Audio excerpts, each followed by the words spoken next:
This short video will show you how to create assignments within a Blackboard course for students to submit and then for you to later grade. Alright, so I'm just going to go into one of my courses here,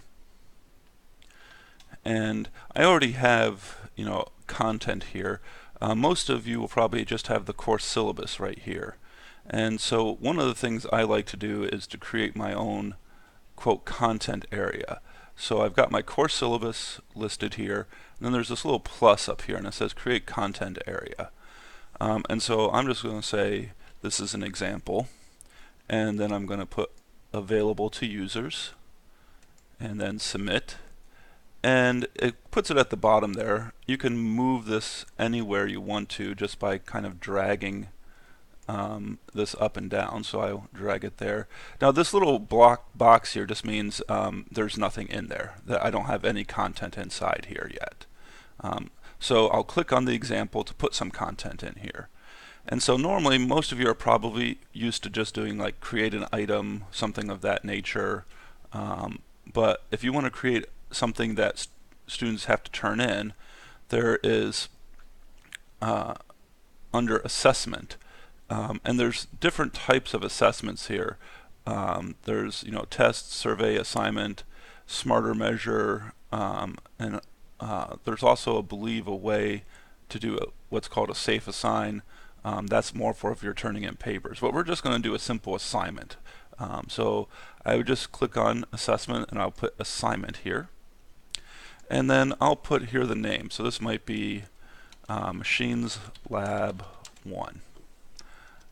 That's the name of it. You could put a description here, turn in your scanned images of the lab of Machines Lab 1, make sure to include ... You can put whatever you want there. You can also attach files. If there's an assignment file that you would want to attach, you could attach a file here. There's no reason I'm going to attach a file right now. You can set a due date. That's not necessary to do. If you do set a due date though, for instance if I say it's due next Tuesday, and put it like maybe at 10:30 p.m. or something like that, students can still submit things after this due date. It's just those assignments will actually be marked late, and then according to whatever your policies are, whether you accept late assignments or not, you get to make the discretion on whether you do that. And then you put in the number of points possible on the assignment. So maybe this lab has 50 points possible, and I don't usually play with this. You can play around with the grading options, display of grades and things of that.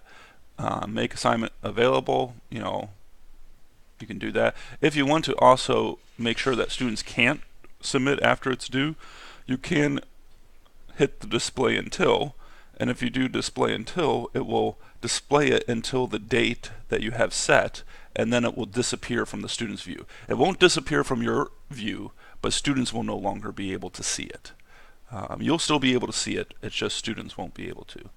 And then you click submit, and we have our first assignment here that students can turn in. And then basically what students will do is they'll click on this, and they'll be able to write some text if you want to, add comments, but attach a file. So if they're scanning in their lab, for instance, they could attach that file.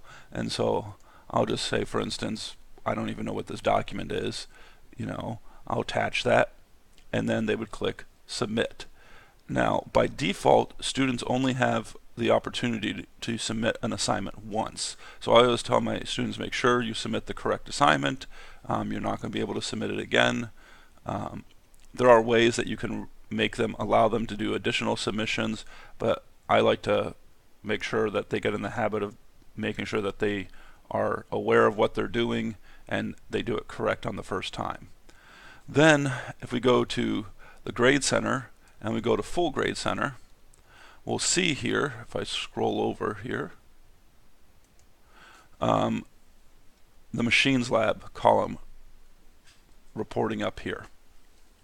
And so then when students start turning assignments in, you'll know, because actually in this course I've had some students turn in some online things already, and there's these little question marks and it says needs grading.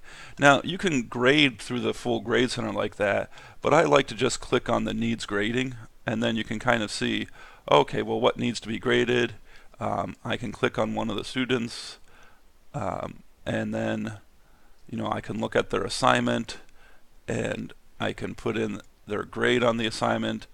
I can give feedback if I feel it's necessary, and then once I do that, and if I hit submit, I can move on to the next student as well. So that's kind of how it is. So hopefully this helps you understand a little bit about how to do a grade assignment here.